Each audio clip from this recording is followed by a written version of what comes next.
final candidate for DNC is Troy Jackson. Troy Jackson!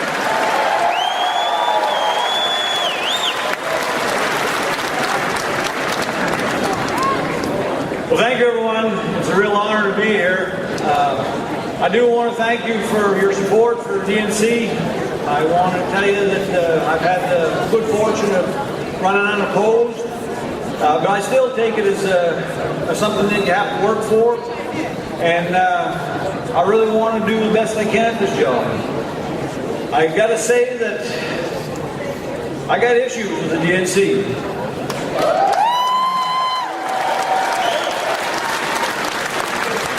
But that being said, I'm going to work hard during this term, if you elect me, to try and change those things from the inside.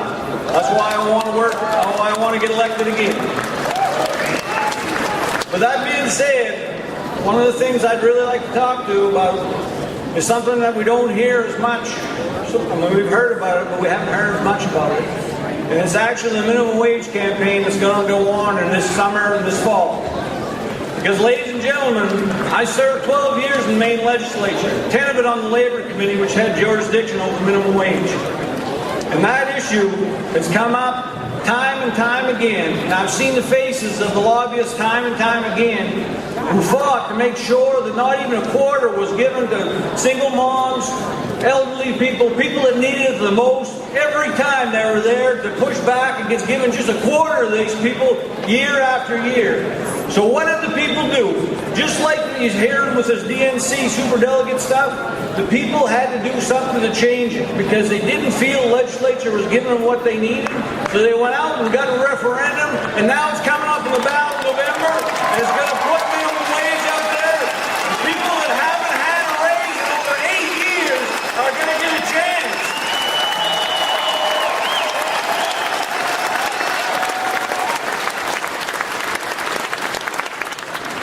And I know what they're going to say. They're going to tell you that it's going to kill people, it's going to kill businesses, that you're not going to be able to do it. Well, ladies and gentlemen, they had their shot to give people 50 cents. They had their shot to give people an hour. It's not our fault. It's not those low-wage workers' fault that they're going to have a wage that's much higher than what they could have got if the industry lobbyists would have worked for it. So what we're going to do now is we're going to vote on November, and what you're going to hear is that they don't want it. They said that they offered them too much already. They already offered $10, and that was rejected. And that's not true. They tried to do that. They wanted to confuse people, and they wanted to make it so the referendum would fail. But ladies and gentlemen, $15,600 a year is what you get for a 40-hour work week in Maine if you're working minimum wage. And that is not enough for anyone.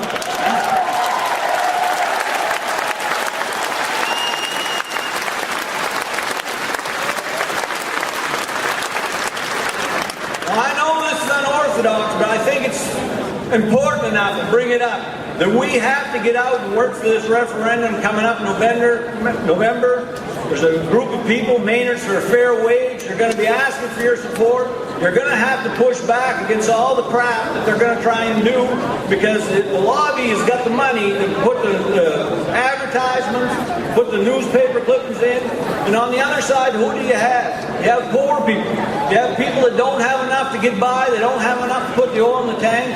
So let's make sure that we work like crazy Democrats to make sure that that referendum passes this fall because honest to God, I don't think there's anything we can do that would be more important.